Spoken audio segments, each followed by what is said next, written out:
Hello and a very warm welcome. You're watching an India Today special broadcast. Over the next 3 hours, we will do a deep dive into the exit poll numbers put out not just by Access My India for the India Today group, but looking also at all the other major pollsters as well. With us on this broadcast will be key newsmakers, people who've been involved in the battlefield and have been tracking these numbers very, very closely. A crack panel of political experts joining us this morning also. I want to start by introducing Sharat Pradhan, foremost political journalist out of Uttar Pradesh. Ashok Malik is with us. Vivek Kumar is with us as well.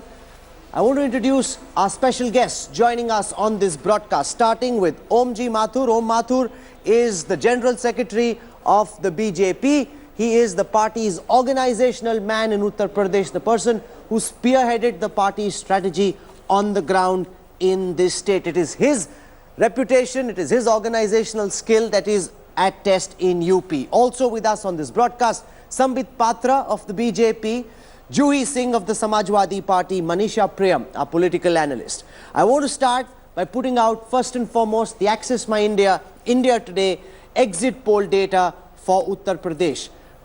Remember, Access My India projects a sweeping victory, an astonishing victory for the BJP in UP. Access My India says that when votes are counted, the BJP could end up with between 251 to 279 seats. That is the highest margin that any party would have got in Uttar Pradesh since the 1985 assembly elections.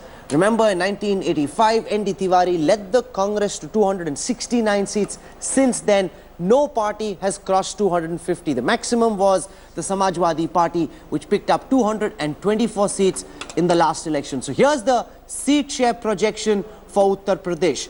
The BJP projected to go up from 47 seats in 2012 to up to between 251 to 279 seats in this election. That is an astonishing figure if that were to be correct. The Samajwadi Congress alliance expected to crash from a cumulative of 261 in 2012 to between 88 to 112. So the alliance with the Samajwadi Party, alliance with the Congress not helping the Samajwadi Party at all. The BSP expected to crash from 80 seats in the last elections to between 28 and 42 in this election. Very difficult, if this number is correct, for Mayawati to hold her party together going into the future. Others between 6 and 16, there were 9 in the last election. Let's take a quick look at the vote share percentages for Uttar Pradesh. The BJP has more than doubled its vote share from the 2012 assembly elections. Remember, it was 15% in 2012. Access My India projects that figure could go up to 36%, which is down from the 42% of the Lok Sabha elections, but still enough in a triangular contest to ensure that they get across the hump stylishly and with comfort. The Samajwadi Party, if you look at the cumulative vote share of the Congress and the SP from 2012, it was 43%. That's now expected to crash to 30%, raising serious questions about whether the Congress once again proved to be a liability for the alliance. Like was the case with the DMK in Tamil Nadu, the Congress not adding much to the kitty. The BSP tally expected to crash from 26% in 2012 to 22% in 2017. Others down from 16 to 12. Let's take a quick look at the poll of poll numbers, which gives you a sense directionally of what the other pollsters are saying. We've given you the data for the India Today Access My India poll. Let's start with MRC. MRC projects that the BJP could pick up 185 seats, the Congress SP 120, the BSP 90. They're giving 8 to the others. VMR projects 190 to 210 for the BJP plus Congress SP between 110 to 130, BSP between 57-74, others at 8. Lokniti CSDS projects that the BJP could bag between 164 to 176. They're showing a far tighter race than the others. The Congress plus SP between 156 to 179, BSP between 60 and 72. So Lokniti CSDS thinks it will be a tight fight in Uttar Pradesh. C Voter also seems to have a similar opinion. The BJP projected to bag, according to C Voter, between 155 to 167. The Congress and the SP between 135 to 147. The BSP 81 to 93. India Today Access, I said earlier, projecting 251 to 279 for the BJP. Congress at between 88 to 112 along with the SP. BSP between 28 and 42. Chanakya is the other poll, which is the outlier, projecting a big sweep for the BJP, projecting between 285 seats for the BJP. That's even more than our poll. Congress and SP, they're giving 88, BSP 27. So they're essentially giving about 8 odd seats more than what Pradeep Gupta and his team at Access are doing. So here, if we average out all these numbers, this is just an essential averaging out of all the numbers. The BJP plus is projected to bag 211 seats, the Congress SP 122, the BSP 62 and others 8. I want to go across first and foremost to Om Mathur, the man who's led the BJP's charge in Uttar Pradesh, the General Secretary. He comes from Gujarat, has been in Uttar Pradesh for more than a year now, spending all his time over there. Om ji Mathur, आप तो बड़े खुश होंगे, रात को नींद आई भी इन exit poll numbers को देख के? क्या ये एग्जिट पोल नंबर्स आपके भी अनुमान से ज्यादा हैं? नहीं, हमारे अनुमान से, मैं देखिए एग्जिट पोल की अपनी एक साइंस होती है राहुल, और ये मान के चलिए कि मैं तो पहले दिन से कह रहा हूँ, 2 साल से जिस प्रकार से हम लोगों ने वहाँ काम किया है, उससे निश्चित हम पहले दिन से कह रहे हैं कि 2/3 बहुमत से हम जीतने वाले हैं। और आज कल भिन्न भिन्न प्रकार के एग्जिट पोल ने ये प्रूफ सिद्ध कर दिया कि बीजेपी सरकार बनाने जा रही है।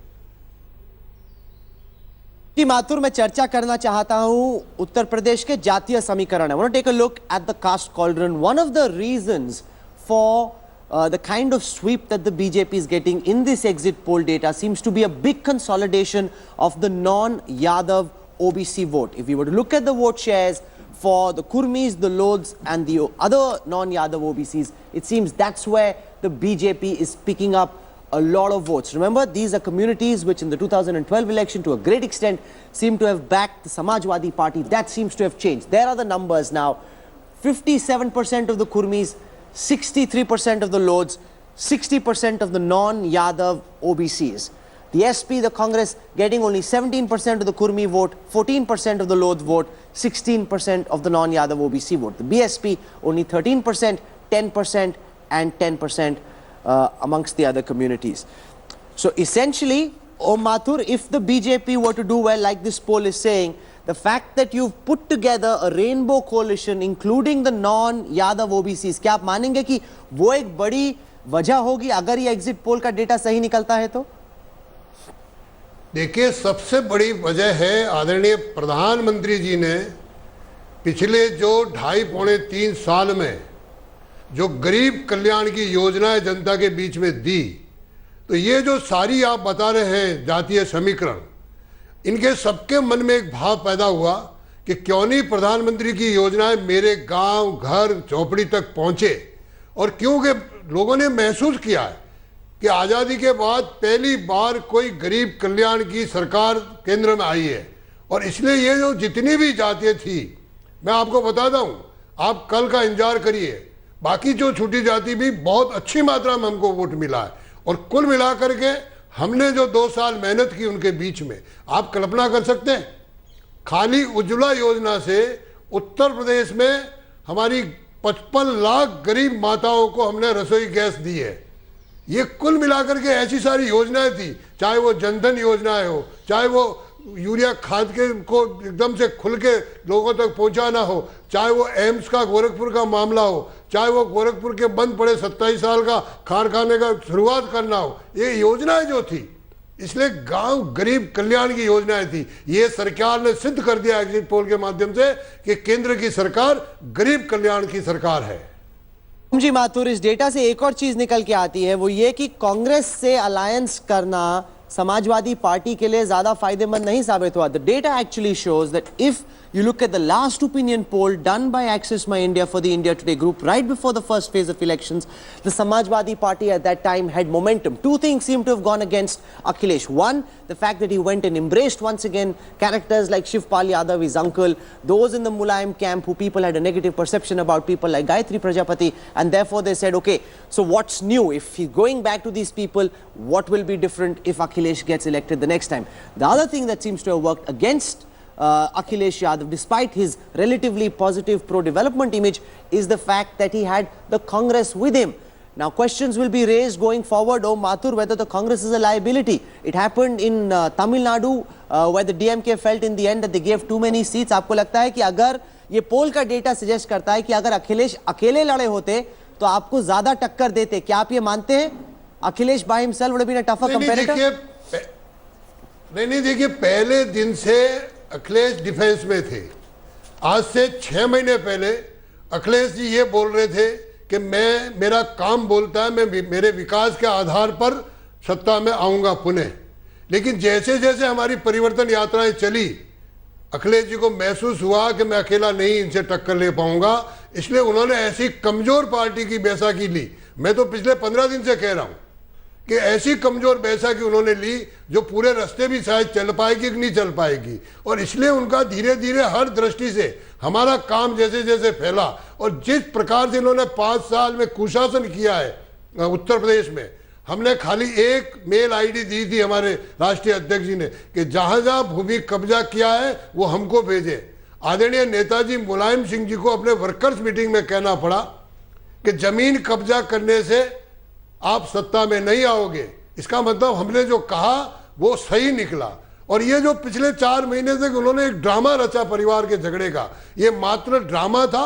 वो किसी तरह से अपना भ्रष्टाचार, अपना कुशासन छिपाना चाहते थे, इसलिए ये ड्रामा रचा। और फिर जो जिसकी बैसाखी का सहारा लिया, आप कल्पना करिए, कांग्रेस जिसको नेता बना के भेजती है वो नेता जाने का मन नहीं, और चुनाव आते आते वो नेता ही, दिल्ली बेस्ड नेता ही अपने लीडर के बारे में क्या बोल जाता है। तो ये क्यों गठबंधन किया? वो उनकी कमजोरी थी, मानसिकता थी। और कल का बयान, पहले चाचा बोल गए कि हार होगी तो अकेले अखिलेश की नहीं होगी, और फिर अखिलेश बोल गए कि अगर मुझे मजबूरी हुई तो मैं बुआ जी से भी हाथ मिलाऊंगा। तो अब बबुआ बुआ सब इकट्ठे होने वाले हैं। लेकिन ये अच्छी बात है कि मोदी जी का नेतृत्व पूरे देश ने स्वीकारा है, और होली हमारी अब भगवी होली के रूप में मनाने जा रहे हैं। Okay, you're calling this a Bhagwa saffron Holi.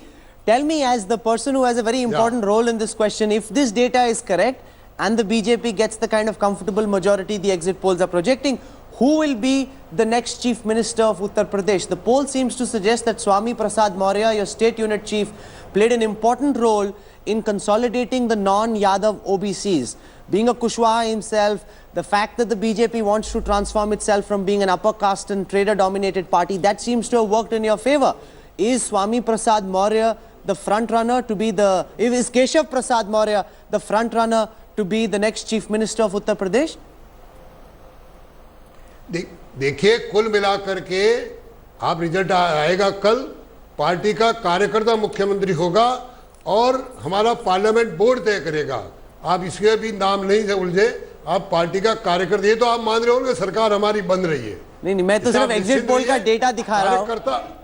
मैं तो सिर्फ अभी एग्जिट पोल का डेटा दिखा रहा हूँ। लेकिन आप ये मानेंगे कि केशव मौर्य को प्रोजेक्ट करने से आप लोगों को फायदा मिला नॉन यादव ओबीसी को कंसोलिडेट करने में, कि पार्टी की जो इमेज थी एक बनिया पार्टी, अपर कास्ट पार्टी, वो चेंज हुई?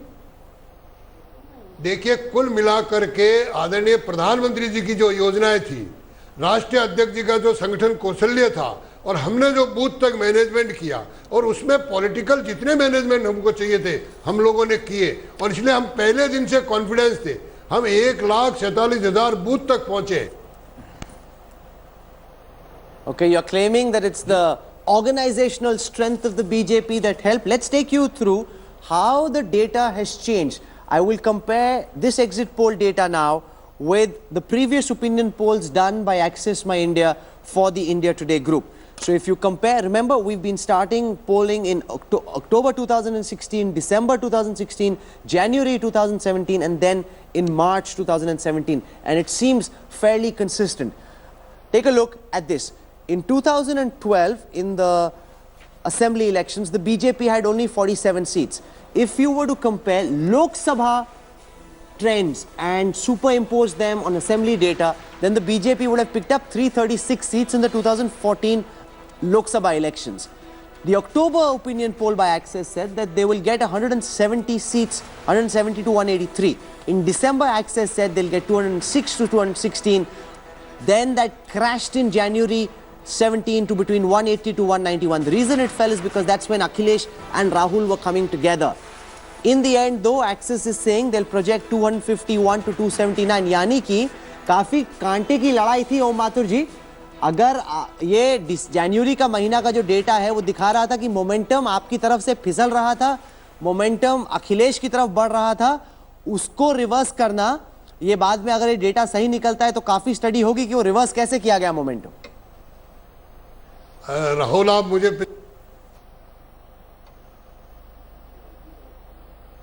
हमारा खड़ा हो जाता है और जिस प्रकार से आदरणीय नरेंद्र मोदी जी ने हर महीने कोई ना कोई नई योजनाएं गरीब कल्याण की लागू की है, ये अपना आप ही डाटा, और डाटे तो बढ़ते रहते हैं राजनीतिक दृष्टि से, लेकिन आज की तारीख में हम कहाँ खड़े हैं? जो आपने लोकसभा में खड़े थे वही हम खड़े. और इसलिए मैं तो कहता हूं कि लोकसभा जैसी ही इस समय भी पूरे प्रदेश भर में थी.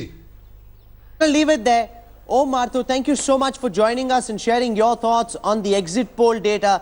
That's the BJP's key organizational man, the General Secretary of the party in the state of Uttar Pradesh, joining us to share his thoughts on what may happen next. I want to bring in our guests, starting with Sharad Pradhan. Sharad, if you look at this data, it seems to suggest that the Congress hasn't done much for the Samajwadi Party. Out of the 114 seats the Congress contested, is expected to bag only between 10 to 14. It's deja vu. It's what happened in Tamil Nadu. Once again, you ally with the Congress thinking they'll be able to add some of the upper caste votes. They haven't. The Yadavs, 80%, which is roughly where we were in the assembly, in the pre-poll data as well.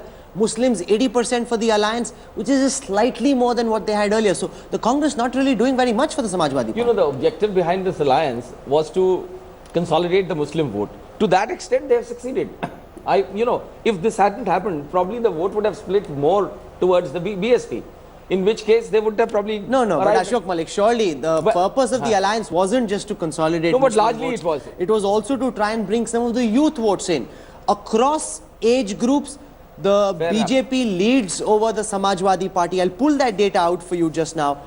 Even amongst those between 18 and 25, the BJP is ahead. 34% for the BJP, 31% for the Samajwadi Party. There it is.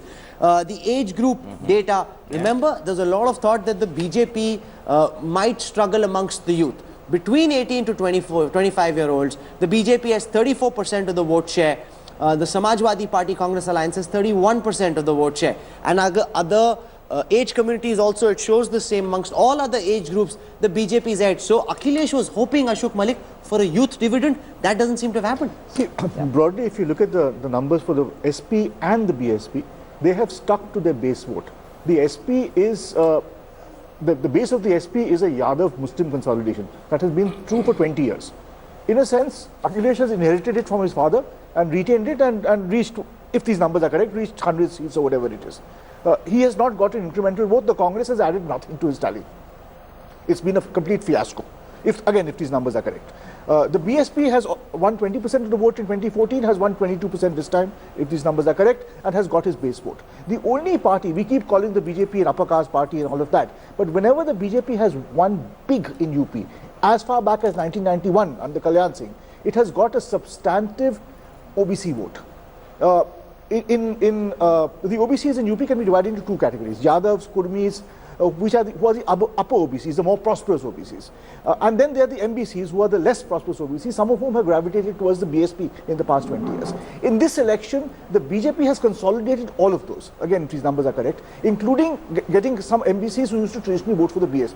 So that cohort is fairly solid, and that is giving it these numbers. Okay, let's take a look at the caste data that you're talking about.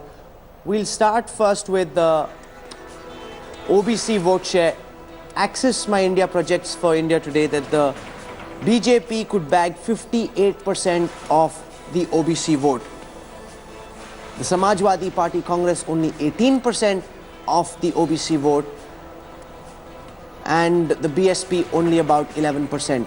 Shivam, which, if this data is correct, then Amit Shah's grand strategy of recasting the BJP as a party of the non-Yadav OBCs, a Hindu rainbow coalition of sorts to take on Muslims being aligned against the BJP, that could well be coming true, and which could fundamentally alter all perceptions and all analysis around the BJP?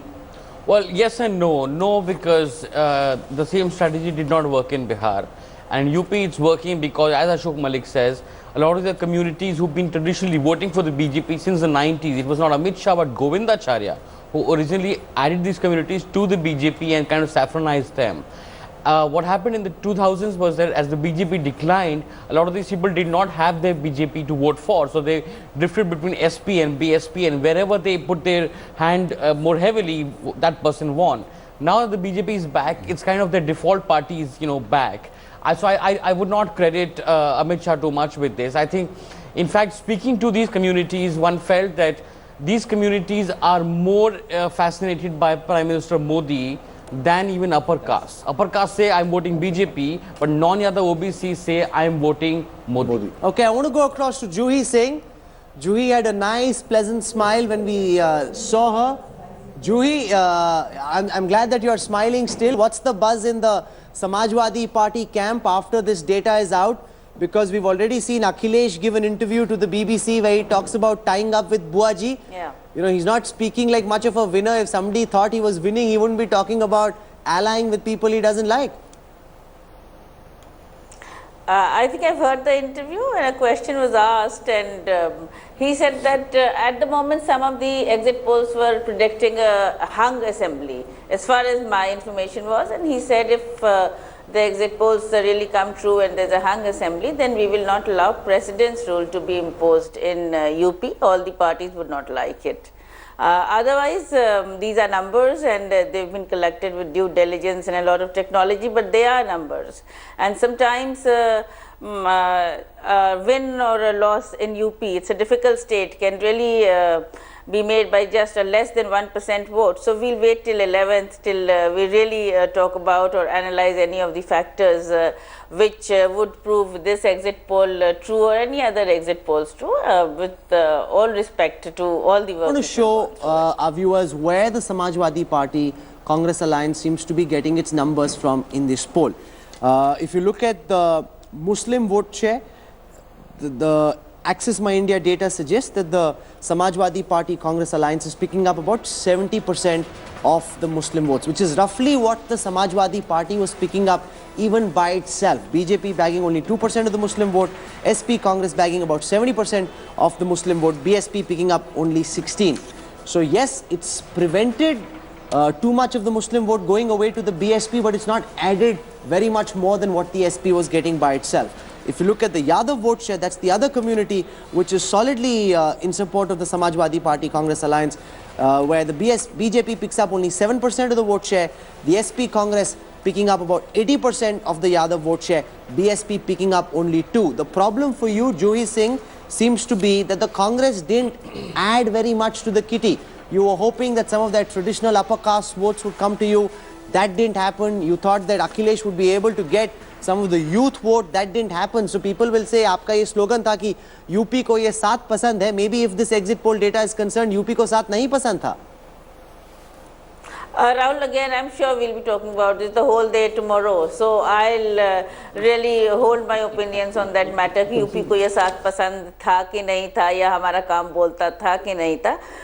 Because if the exit poll figures are true, we'll have to do a great amount of analysis. At the moment, we are still holding out and sticking to our own internal service wherever they stand. An image of calm, not being very anxious, which is good. Sambit Patra is with us. Dr. Patra, if we look at the upper caste vote share and the impact that demonetization had, it's interesting because when I look at the Banya vote share, for example, it seems to suggest that while demonetization may have been an irritant for some of the upper caste communities, particularly the traders, in the end, the upper caste felt that law and order was the greater headache for them, that they were more unhappy with law and order under Samajwadi Party rule than they were with demonetization. So there it is, the data on your screen right now. The BJP plus expected to bag about 64%, if you can just keep that on the screen, 64% of the Banya vote. The SP Congress picking up only 14% of the Banya vote. The BSP 9%, others 13%. And the Kayas, Brahmins, Thakurs, some of whom were slightly upset that the BJP was giving so much prominence to non-Yadav OBCs, in the end, they don't seem to have moved because they really had nowhere else to go. Sambit Patra, demonetization proving to be a greater irritant maybe on TV and in the press than on the ground in the election. No, exactly. Otherwise, opposition party, in fact, would have been talking only about demonetization. That they are not. It seems the opposition also has realized that demonetization is not the kind of irritant that they were trying to make it out. But coming to the larger canvas, and UP is a very important state, in fact I would say the bastion of Indian politics, let me come back to what has changed in the UP election. In the sense, I would say that the electioneering process in India has changed for all times to come. Number one, for the first time, the biggest takeaway in this election, if this data that you are projecting is true, after 1985, for the first time, UP would go to a national party. UP's power would be wrested out from a regional party. So the Indian polity would change forever, number one. Number two, Jameen kiski hogi UP mein? Ja se jazba, ma se mehnat aur na se niyat. Look, I mean the electioning process, how it changed. The jazba, the hunger which the election was fought was evident from the day one itself. Mehnat, ma se mehnat. I mean the kind of hard work that the Prime Minister and that the organization, Mr. Amit Shah, Omji Mathur, all of these people had put in on the ground was exceptional, and the opposition could not match it. And as far as demonetization is concerned, niyat, na se niyat, people might have faced inconveniences, to which we also conceded and agreed that people faced inconveniences, but people of this country are intelligent enough to realize the intention of the Prime Minister, and they bowed down to the intention that here is a person who wants to change India, and let's give him a chance, let's stand by him and change India for all times to come. So I believe if this result that you are showing is true, this is a big time change in the years to come. We're slipping into a very quick break right now. We have a lot more to talk about, because remember, if this exit poll data is correct, it would put Prime Minister Narendra Modi and the BJP in pole position already for 2019. Many would argue they're already in pole position, but it would consolidate. It could also lead to a counter consolidation of the opposition. Remember, this time Mayawati did not join the Gathbandhan. Would there be a situation possibly in the future, before the next general elections, where the opposition realizes that the only way to halt the Modi juggernaut is the Bihar model? You simply need to come together. We have a lot more to talk about, more guests joining us, more newsmakers joining us, including in a short while from now the man who hopes to be, and if this data is correct, will probably end up being the next Chief Minister of Uttar Pradesh. That and more when we come back on the other side of a quick break. You're watching the Uttar Pradesh War for Thrones. We're looking very carefully at the Access My India, India Today exit poll data. We're starting with Uttar Pradesh. I'll show you now how the worm lines have moved in Uttar Pradesh. And if you see the exit poll numbers and compare them with previous elections and with previous opinion polls, it seems the BJP is fairly close to where it was at the peak of Modi's popularity in 2014 during a Lok Sabha election. To be able to replicate that in an assembly election would be quite an incredible feat if that were to happen. So you saw the BJP data on your screen, going up from 47 seats in 2012 to about 251 to 279 seats in March 2017 according to the exit poll data. What this possibly shows, Sharad Pradhan, is that it's not just the caste cauldron. We've been focusing on the caste dynamics, which is important, but the coming together of various Hindu castes could possibly suggest a pro-Modi vote for aspiration which goes beyond traditional caste arithmetic. Absolutely. That is what happened in 2014. Modi was able to cut across caste lines, age lines, and bring together, I mean, he projected himself, he was taken as somebody with an aura, a man who could change India, and this shows, if this data is correct, that Modi magic continues to prevail. And even in this, which a lot of us didn't think, law of diminishing returns, one thought, and there were so many other things, but probably because of the failures of other political parties also, certain failures of Akhilesh also. Akhilesh may have projected himself as a development man. but his development was limited to Lucknow, which did not go. But that's an interesting point. I want to call upon our urban-rural vote share graphics, which will show you how Akhilesh has actually done better in the cities. Usually, it is believed that the Samajwadi Party would do better in the cities, would do better in the villages. The BJP would do better in the cities. That's not the case according to this data, because if you take a look at the data, the BJP is roughly the same in urban and rural Uttar Pradesh, 37% in urban Uttar Pradesh, 36% in rural Uttar Pradesh. But look at the next data point. That is interesting. The Samajwadi Party and the Congress, 28% in rural Uttar Pradesh, but 34% in urban Uttar Pradesh. That would suggest, Ashok Malik, that 6% extra is possibly the urban appeal of Akhilesh Yadav. So he did have an urban appeal to some extent, but not enough to swing the elections. See, there are 2 points I'd like to make here. We keep talking about to 2014 and a vote beyond caste. The fact is, UP voters have demonstrated this over and over again. All these parties have strong caste and community vote banks, vote bases, there's no question. But there is a floating voter who could be urban, could be upper caste, could be non-other OBC, who has shifted. I know of individual families in UP which in 2007 voted Mayawati, in 2009 voted for Manmohan Singh and Rahul Gandhi, which in 2012 voted for Akhilesh, and in 2014 voted for Modi. So people have moved. Absolutely. And that is why you've had different parties winning majorities. Manisha Priyam, do you agree with this hypothesis that if this data is correct, we're actually seeing, because you could be seeing two things.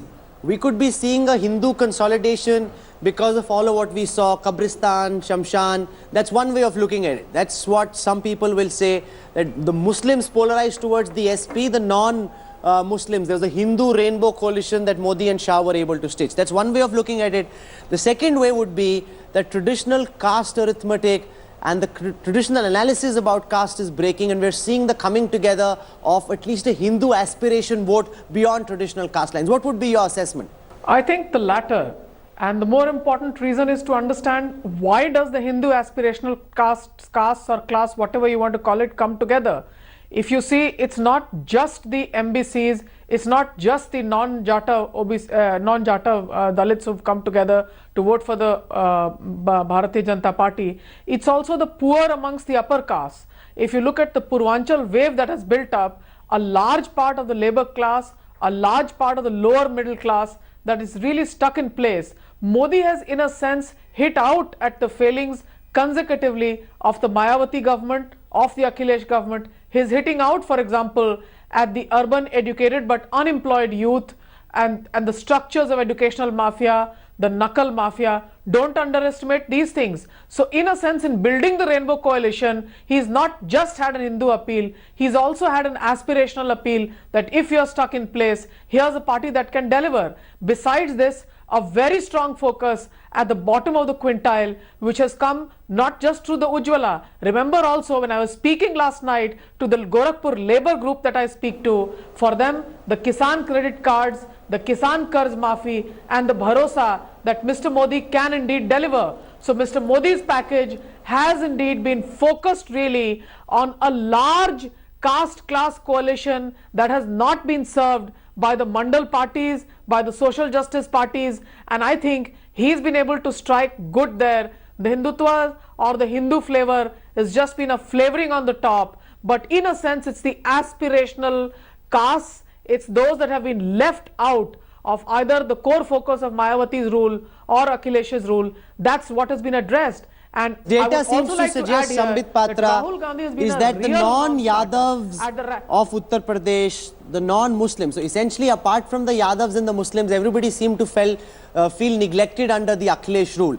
And they're the ones who are coming together, if this data is correct, to help the BJP get the kind of traction it's got, that the other communities felt neglected, and the BJP again and again highlighted or charged that there was appeasement of certain communities, certain groups.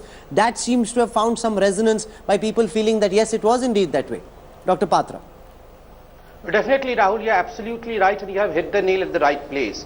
Let me tell you, the theorem is if you keep on discriminating against a particular group, then the group consolidates finally to see to it that they unseat the ones whom they had elected in the previous election.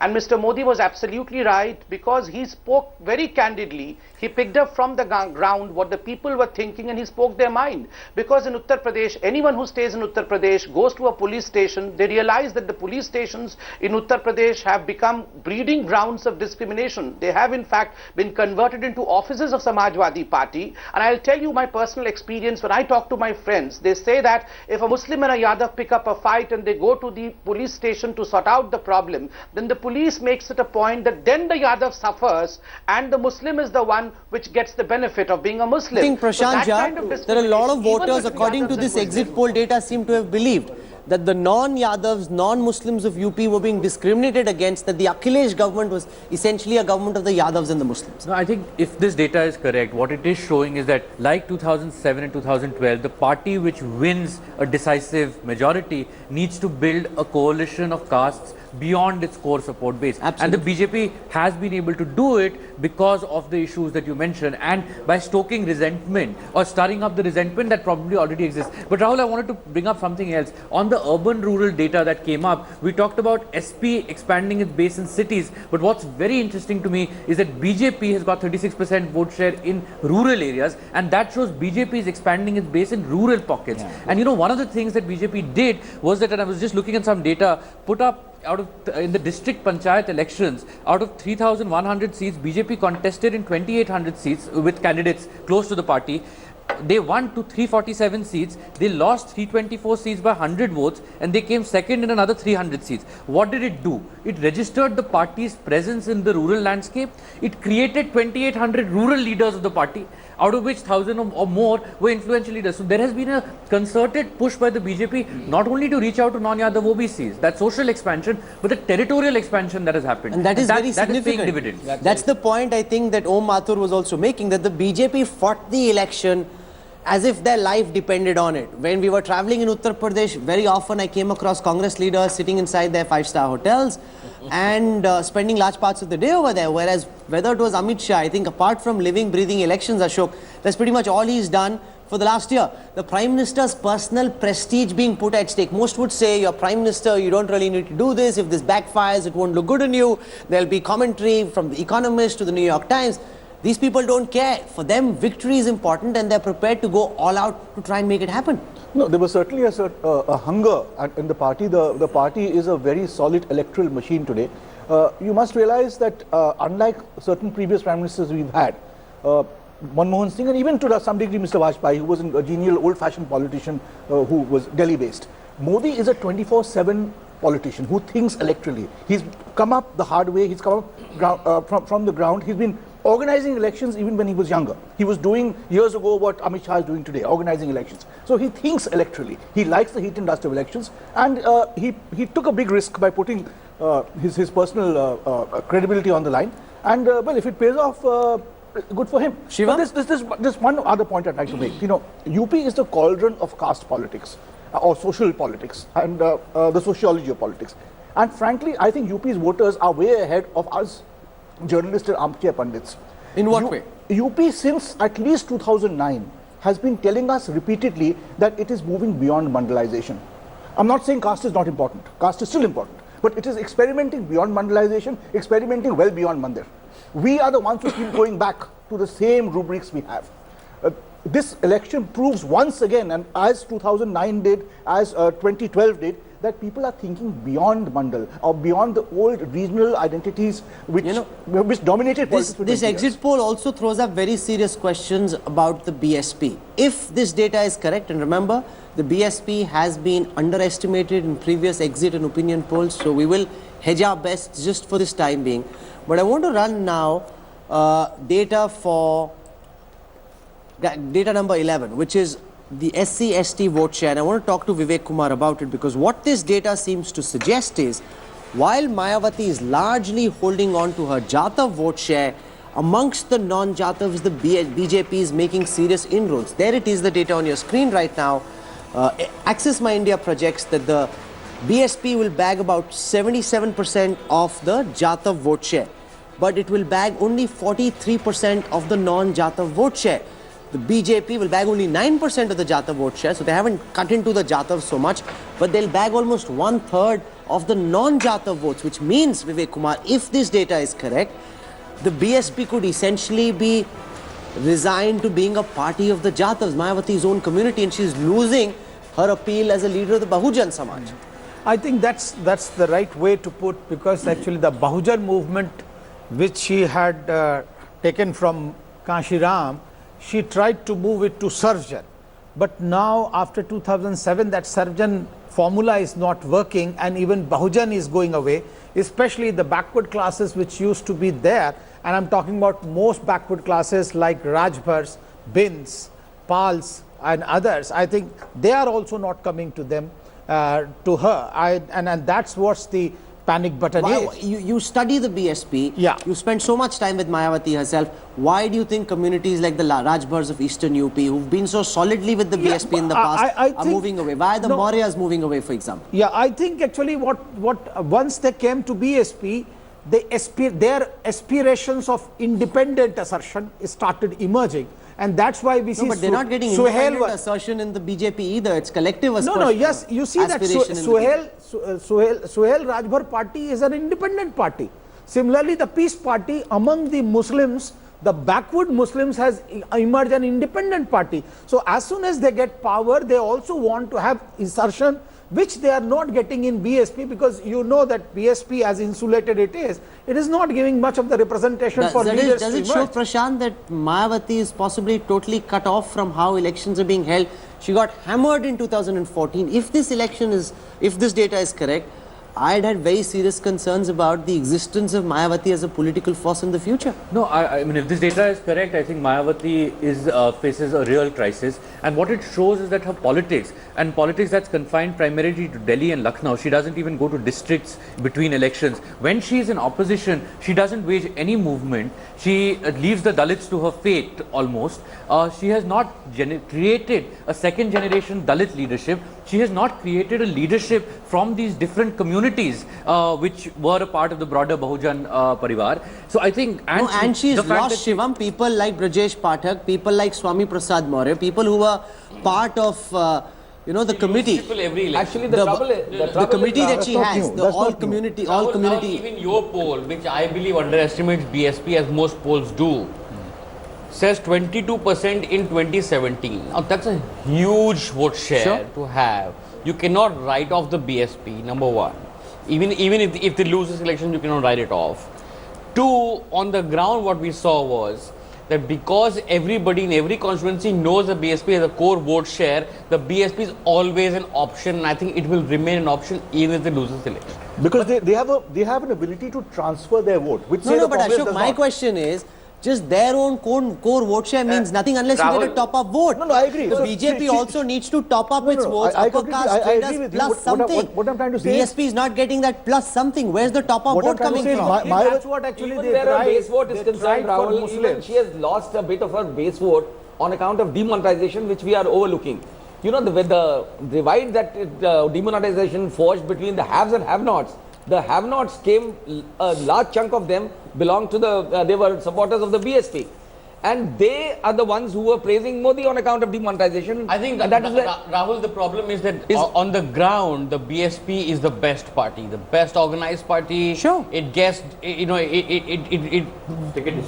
does this caste arithmetic better than anyone else. But on the top, the BSP today is the party with no narrative. Even law and order, which was their biggest USP, have been owned by the BJP, by sort of Modi and Amit Shah. Whereas the Mayawati, who can justifiably say that I had the best law and order situation around in UP in recent memory, has not been able to capitalize on it. Her they Dalit lose- Muslim alliance totally flopped in this election. They The lose BSP Mayawati's perception big is a idea- narrative. It's also Mayawati's corruption. big idea It's was also the corruption in her regime. No, Mayawati's big idea was to somehow bring Bhim and Meme together, to try and bring the Dalits together with the Muslims. That doesn't seem to have come together because Congress and Akhilesh allied. The Muslim vote seems to have gravitated. Just imagine the possibility. If the Dalits and the Muslims were to come together, given their presence across Uttar Pradesh, that would be a formidable alliance. That is the BJP's worst nightmare. In arithmetic terms, that is a formidable alliance. In social terms and in geographical terms, I am not too certain. Why not? See, because Dalits are spread across the state, Sure. urban, rural as well. Muslims tend to be there in pockets, Sure. especially urban pockets. And So, Rahul, actually, just- the Muslims are not a monolithic whole now. Sir, can I you just, see? Yeah. one minute. Carry on. So that it doesn't work as smoothly as it does in theory. Second, there is also the issue of chemistry. As we can see, in certain pockets, Dalits and Muslims have had traditional hostility also. So so it's not as smooth an alliance as it looks on paper. On paper, it's a formidable alliance, I agree. But frankly, the Yadav-Muslim alliance, despite all the prognostications and predictions, has stuck together and stuck together solidly. And even if the Congress had not come and joined hands with Akhilesh, if Akhilesh had stuck to his father and uncle, he would have got this vote. So I don't know what Akhilesh has gained. That's a very good question. Akhilesh hasn't gained much. In fact, he's given away way too many seats to the Congress. The Congress, according to this exit poll data, hasn't delivered, and that is indeed a problem. Sambit Patra, you know, you're so happy, you're beaming from year to year, but there is this one insight that I gather from this data, and that insight is that this is a very strong anti-incumbency vote. People, the non-Yadavs, the non-Muslims of Uttar Pradesh did not want to see the Samajwadi Party back in power. Mulayam, Shivpal, Akhilesh, all of them together, they didn't want them back in power. So yes, of course, people will now say that there's a big Modi tsunami, etc., etc. But unlike 2014, when there was a visible Modi tsunami, here, yes, there's a strong wave that's blowing and a lot of credit will be given to the Prime Minister. The reality, according to this data, is that it's a negative vote. The communities have voted negatively against the Samajwadi Party. But why against BSP? And hoping that Modi is the answer. So anti-incumbency is a very strong reason why the BJP is getting the numbers it is in this exit poll. Rahul, first, I'm happy, yes, but I'm humbled. And everyone in BJP is humbled. We are not, arrogance has no place over here. And number two, as far as the tsunami is concerned, I believe this tsunami meter, measuring of tsunami has to be kept aside. We have been doing this since 2012 as to what is the height of tsunami and how long and how mighty is the tsunami. That a wave exists, does it all. And thirdly, a very important point, because I wanted to come in when Mayawati ji was discussed. As far as Mayawati ji, why did she lose? Remember the rhetoric during the election also, when Mayawati used to come with a paper and when she used to begin her rally, that itself began with a negative note. She did not have a Ghoshna Patra, no manifesto, and she would begin by saying that this time I would not construct statues, I would work. That means she began with a negative note, nothing positive to offer. And remember, as far as caste is important, Indian polity is changing, and since 2014 this change is extremely evident. Well, yes, caste is important, but you cannot satisfy me only through my caste. My satiety cannot be satisfied just because I belong to a caste. You have to satisfy the Indian voter now with satisfaction of his aspiration. So people are saying, अच्छा ये तो केवल caste की बात करते हैं, मगर ये तो हमें चूल्हा भी देते हैं, ये तो हमें सिलेंडर भी देते हैं, ये तो जनधन में हमारा अकाउंट भी खुलाते हैं, तो ये अच्छे हैं. So gradually people of this country are realizing only talks of caste will not fill my stomach. I need work, and that is where Modi factors in. People realize that here is a man who would fulfill my aspiration. Okay, what I need to do now is take a very quick break. We've spoken of Uttar Pradesh for the last 1 hour. We'll take a break. We'll focus on the other big state, the state of Punjab, where the Axis My India exit poll is quite clear, but some of the other polls are not throwing up directionally as clear a picture. Some in fact are suggesting that the AAP could win. What happens if the AAP does win in Punjab? Where does that leave the Congress? Where does that leave national politics?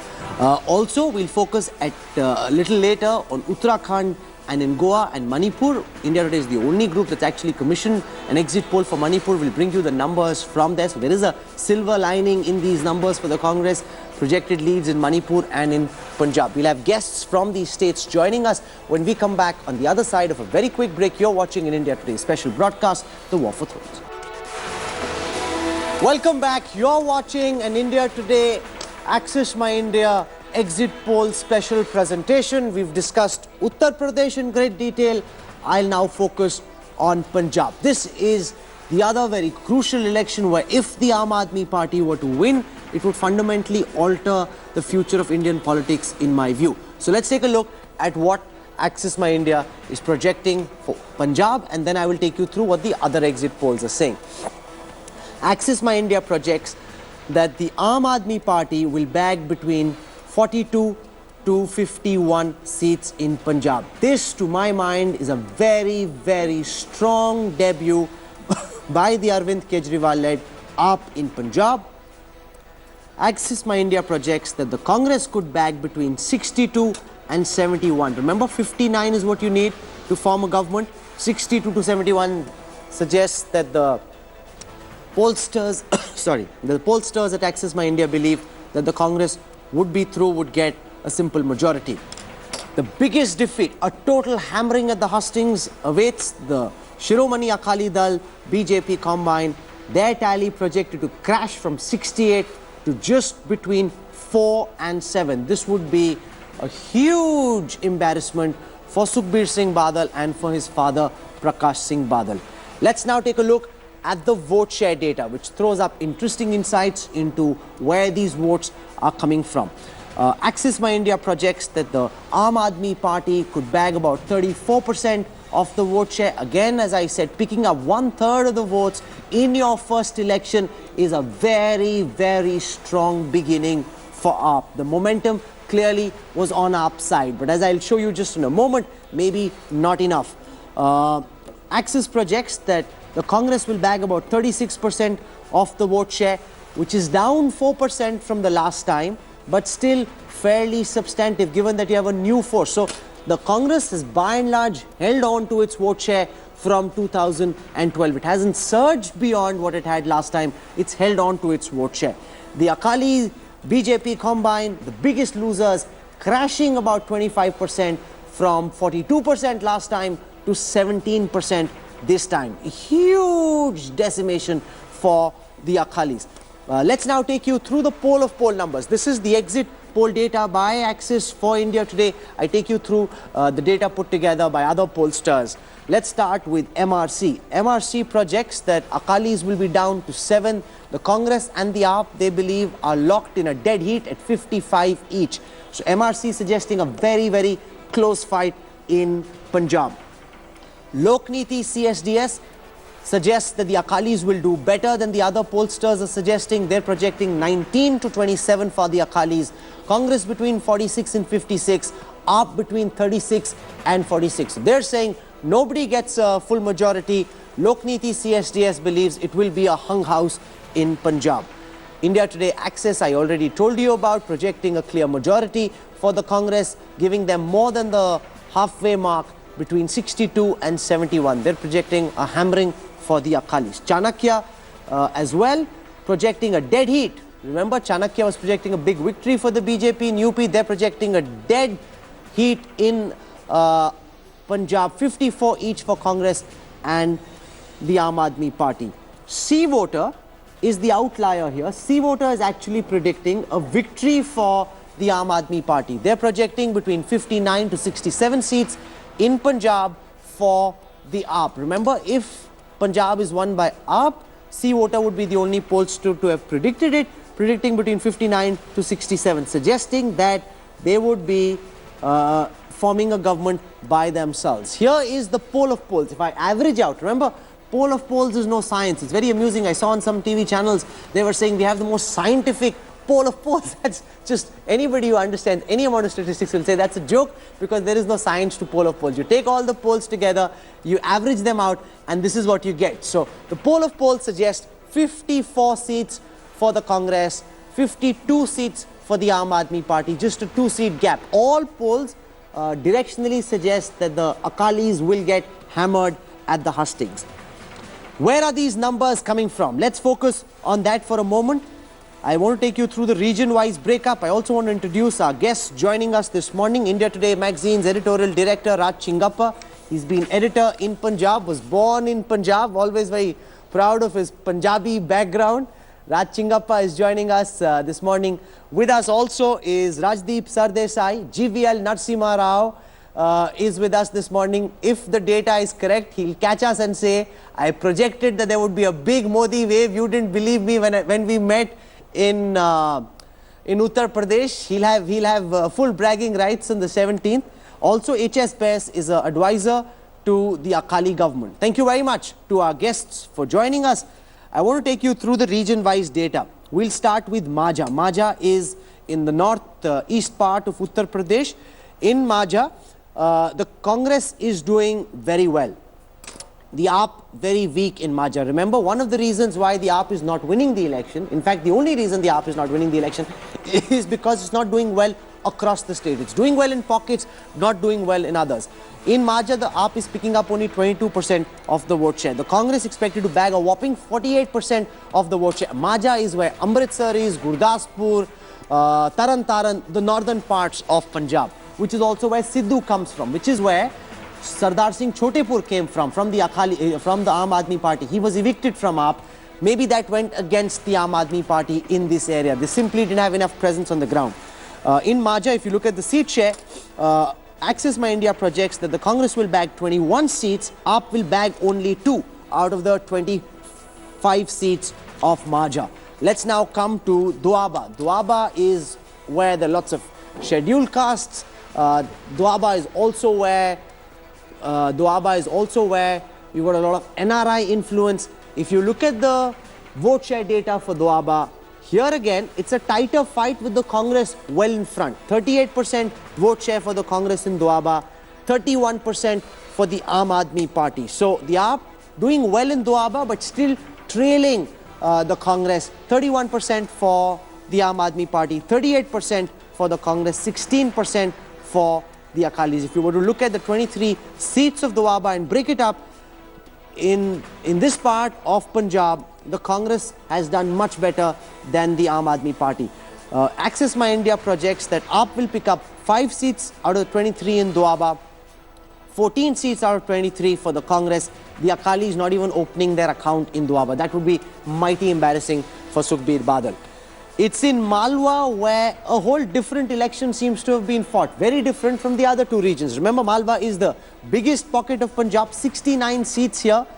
And in this data, the Aam Aadmi Party is picking up 39% of the vote share in Malwa. It's actually ahead by a substantive 8% from the Congress. The Congress is projected to bag only 31%. So if the whole state was Malwa, AAP would have swept. That's not happened because Malwa is the southern part of the state. That's where Patiala, Bathinda, Sangrur, this is where the AAP is very, very strong. 8% gap between AAP and the Congress. When you convert this into seats, the AAP actually picks up more seats than the Congress, 33 seats for AAP. But what this data shows is the Congress is doing well in its pockets in and around Patiala. So in and around the areas where Captain Amrinder Singh is strong, in the areas where the Congress has been traditionally strong, it's done well even in Malwa. So it's the Akalis who've got hammered in the Malwa region. Remember, Bathinda is in Malwa, the Akali pocket borough, Lambi, Badal, all those villages are in the Malwa area. They've been hammered in their own homes. Very embarrassing this for the Badals if this data is correct. I want to go across to Raj Chingappa first. What this data shows is that the momentum, Raj, was with the Aam Aadmi Party, but they didn't have a sweep across the state. If Malwa was Punjab, AAP would have won. But because Malwa is not Punjab and they weren't strong in Majha, weren't as strong in Doaba, that's what's held them back. Well, you know, this is obviously an exit poll, and the actual results might differ from this. And all the polls that you've described so far, the poll of the polls, shows it's a very closely fought election. AAP has done remarkably well. It has challenged the 2 established parties over there, continuing their performance in the Lok Sabha. If they're able to turn around a couple of seats, they could as well be in the driver's seat as currently Captain Amrinder is from your exit polls. What it does show is, you're right, if the AAP had not just confined itself considerably to the Malwa region, though it is the most powerful region in Punjab, they needed to pick up seats in Majha as well as in the Doab region. So far from what the polls indicate, they have not been able to do that, and that's why they dropped to around 50 or below that. Congress, this was an election they should be winning. They should have won the last 2012 elections. They didn't do that. They conceded that to Akalis, who made a historic consecutive win. Finally, they seem to be coming thanks to Captain Amrinder Singh, and I think that's largely because of his leadership and the kind of direction that he's showing, that the Congress has come back with such is doing such a strong performance. Introduce also now senior Aam Aadmi Party leader and the man who's led the campaign for Arvind Kejriwal and AAP in Punjab. Sanjay Singh is joining us on this broadcast. Sanjay ji, welcome to India Today. If this exit poll data is correct, it suggests that the Aam Aadmi Party has swept Malwa, done very strongly, but because of limited presence in Maja especially and not so substantive presence in Doaba, the AAP surge has been contained in Malwa. आपने जितनी ताकत मालवा में लगाई, जितना performance आपका अच्छा मालवा में था, आपने अकालियों को तो हराया, लेकिन माजा और दोआबा में आपने अच्छा नहीं किया, ये एग्जिट पोल दिखाता है। राहुल कंवल जी, मुझे लगता है कि सही जानकारी के लिए आपको कल तक रुकना पड़ेगा, और मैं अभी भी पूरे यकीन और भरोसे के साथ कह रहा हूं कि प्रचंड बहुमत के साथ आम आदमी पार्टी की सरकार बनेगी। मालवा में भी स्वीप करेंगे, द्वाबा में भी करेंगे, और माजा के इलाके में भी आम आदमी पार्टी की परफॉर्मेंस बहुत बेहतर आएगी। जो आंकड़े आप दिखा रहे हैं, मैंने बार बार कहा ओपिनियन पोल के भी दौरान, और आज फिर कह रहा हूं कि आंकड़े सही नहीं है। ये आंकड़े कल जब रिजल्ट आएंगे तो आपको इन आंकड़ों में बहुत बड़ा फेरबदल नजर आएगा, हकीकत जमीन की बिल्कुल अलग नजर आएगी। दूसरी बात कि कल सारे टीवी चैनल्स ने जो एग्जिट पोल दिखाया है, उसमें 2 टीवी चैनल सर्वे में हमको 12 सीट दे रहे थे, ओपिनियन पोल में 12-13 सीट दे रहे थे। कल वही टीवी चैनल कोई 54 सीट दे रहा है, कोई 55 सीट दे रहा है, और इसी तरह से 2 टीवी चैनल बहुमत की सरकार बना रहे हैं आम आदमी पार्टी की। तो किसकी बात पर यकीन किया जाए, किस सर्वे पर और किस ओपिनियन पोल पर और किस एग्जिट पोल पे भरोसा किया जाए? मुझे लगता है कि कल सुबह 10 बजे तक इंतजार कर लीजिए, सारी तस्वीर बिल्कुल साफ हो जाएगी। आम आदमी पार्टी की लहर पूरे पंजाब में चली है और ये परिणाम में आपको देखने को मिलेगी। Fair point. Stay with me. I want to go across to Rajdeep Sardesai. It's safest for us, Rajdeep, to hedge our bets on Punjab because A, Arvind Kejriwal has proven pollsters wrong in Delhi twice over. More importantly, AAP is a new force, and therefore it's far easier for a pollster to pick up data for an existing party like the SP, the BSP, where you know roughly what their vote shares are, who their supporters are, rather than a new force like AAP where it's all up in the air and the pollsters find it tougher to pick up data trends for a new party than for an established party. Absolutely right, I think, Rahul, because particularly when you've got 2 exit polls saying it's a hung assembly, 1 exit poll saying the Aam Aadmi Party is winning, the other exit poll, our exit poll, saying the Congress is ahead. So clearly that gives a mixed picture, and that would suggest at the moment, given the razor thin margins, remember a 1 or 2% swing in favor of the AAP, even in our poll, would mean that the AAP would have the majority and not the Congress. So well within the margin of error. Plus 2 things. My belief has been if the Akalis are doing as badly as our poll suggests, then the AAP will be the beneficiary. Because the AAP has primarily targeted the Akalis. So if the Akalis are down to single digits, which I don't personally believe, but if they are down to single digits, as our poll suggests, then the Aam Aadmi Party, to my mind, would be the big beneficiary, not so much the Congress. Number 3, in a state like Punjab, there is the fear factor. When you go into rural Punjab, not many people are willing to openly say that they are voting against the Akalis. And it would be interesting to see who those voters possibly are actually voting for. Who is the lie factor, as I call it, actually benefiting in Punjab? You're saying there's a fear factor against the Akalis. That would be true if the data seemed to suggest that the Akalis were doing very well. But given that this data is suggesting that the Akalis could be down to between 4 and 7 seats with the BJP, there doesn't seem to be much of a fear factor in this poll. They could be lying for the Congress. Okay. They could be lying even in favor of the Congress. Remember, the Aam Aadmi Party is the outlier in Punjab politics. They are seen to be the force which people are uncertain about and don't openly in some parts of Punjab want to commit themselves to. My sense is, if our poll is right, it's because in the last week or so, there was a switch in votes, particularly in urban Punjab. The BJP voter went for the Congress. A section of the Akali voters also plumped for the Congress. They didn't want the Aam Aadmi Party for whatever reason. If our poll is right, that switch will perhaps reflect. If our poll is wrong, it will be because the Akalis have possibly done better than expected, and you'll have a hung assembly scenario. But if the Akalis completely collapse, I do believe the Aam Aadmi Party has reason to believe that it is in with a shout. You know, the big question, Rahul, is does the Congress have the last mile connectivity? We are seeing this in state after state. Does the Congress have that booth level worker who's going and canvassing for every last vote? The hunger that I saw in the Aam Aadmi Party, I didn't see in the Congress. If the Congress wins, it's by default because the Aam Aadmi Party may have scored 1 or 2 self-goals, particularly in the Majha belt and even in parts of Malwa. But if it wins, it'll be because the AAP, like the BJP in UP, was simply more hungry for success than its rivals, was willing to go for the last mile connectivity, and remember, was preparing its campaign a year ago.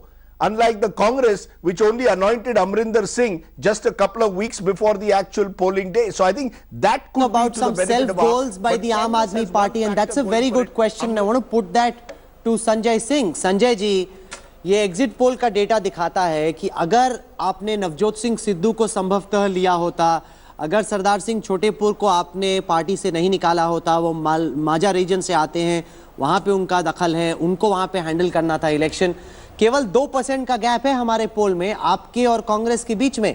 अगर माझा में सिद्धू के आने से कांग्रेस ने अच्छा किया है, कुछ फायदा उनको मिला है, अगर ये 2 गलतियां आपसे नहीं हुई होती या 2 चीजें नहीं हुई होती, गलतियां कहें वो तो बाद में पता चलेगा, लेकिन 2 चीजें नहीं होती तो आपकी स्थिति और मजबूत होती। राहुल कंवल जी, एक एक करके मैं बातों का जवाब दूंगा। राजदीप ने भी जो बात कही है और आप जो सवाल पूछ रहे हैं, पहली बात तो यह कि आम आदमी पार्टी ने पिछले 1-1.5 साल से लगातार परिवार जोड़ो कैंपेन करके, पंजाब जोड़ो कैंपेन करके, रैलियां करके, सभाएं करके, टिकटें पहले डिक्लेयर करके, हमने अपनी कैंपेन बहुत पहले स्टार्ट कर दी थी और हमारे जो कैंडिडेट्स थे वो जनता के बीच में थे, घर घर जाके अपनी बातें समझा रहे थे, प्रचार कर रहे थे। जिस अंतिम 2 हफ्तों की बात कह रहे हैं कि शहरी मतदाताओं का झुकाव कांग्रेस की ओर हुआ, मैं इससे सहमत नहीं हूं, क्योंकि कांग्रेस पार्टी ने अपने टिकटें बहुत लेट डिक्लेयर की। कांग्रेस पार्टी ने नॉमिनेशन के 2 दिन पहले अपनी टिकट्स सारी डिक्लेयर की और आम आदमी पार्टी का कैंपेन अंतिम दिन तक लगातार चढ़ता रहा है। अगर आपको याद हो तो 2 फरवरी को जिस दिन अंतिम दिन था कैंपेन का, 104 असेंबलीज के अंदर जो रोड शो किया है आम आदमी पार्टी ने, वो ऐतिहासिक था। पूरा पंजाब सड़कों पे था और एक वातावरण ये पंजाब के अंदर बना कि आम आदमी पार्टी स्वीप कर रही है। इसलिए आप देखिएगा गांवों में, शहरों में, पूरे पंजाब में आम आदमी पार्टी बेहतर करेगी। जिन 2 घटनाओं का आपने जिक्र किया, नवजोत सिंह सिद्धू और छोटेपुर जी का, उसके बारे में बार बार आपके चैनल पर मैं बता चुका हूं कि परिस्थितियां क्या थी। जहां तक नवजोत सिंह सिद्धू का प्रश्न है, अगर किसी व्यक्ति के मन में जरूरत से ज्यादा महत्वाकांक्षा होगी, अगर वो नाप तौल करेगा कहां हमको फायदा है, कहां नुकसान है, तब वो पंजाब की लड़ाई में हमारे साथ ईमानदारी से नहीं आ सकते थे।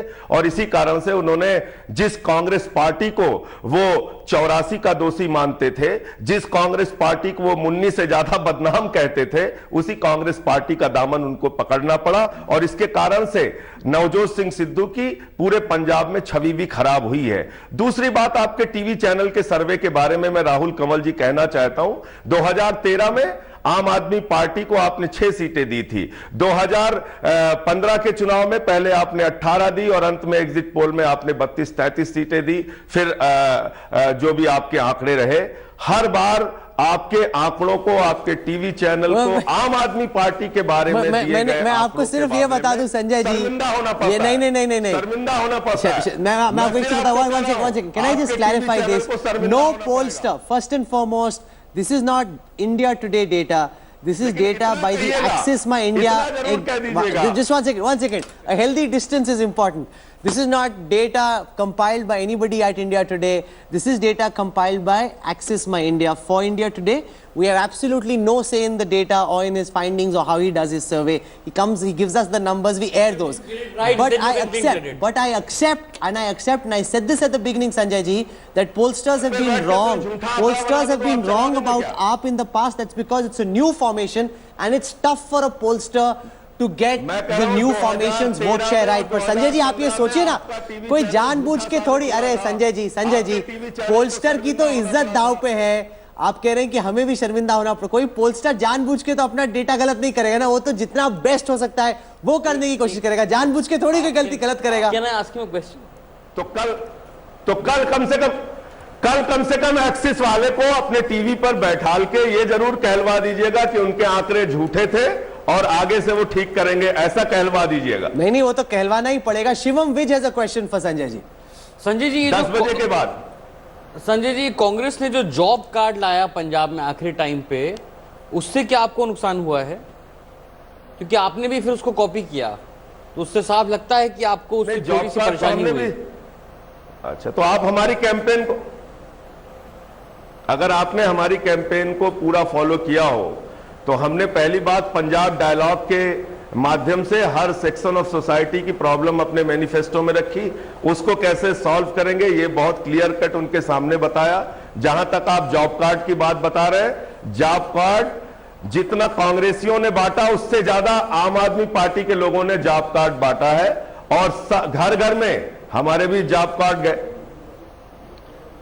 आवाज बहुत इको हो रही है राहुल जी. बोलिए, अच्छी आवाज आ रही है, मुझे कोई प्रॉब्लम नहीं. आप रहिए. मैं एक बार एचएस मैं से भी पूछना चाहता हूं.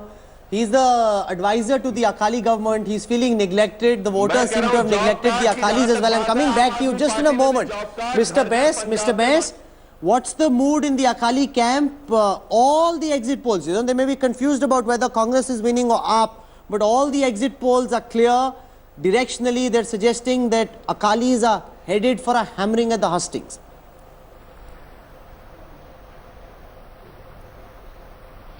See, first of all, we are quite used to being written off. Raj Changappa ji is here. He would tell you that last time also we were written off by everybody.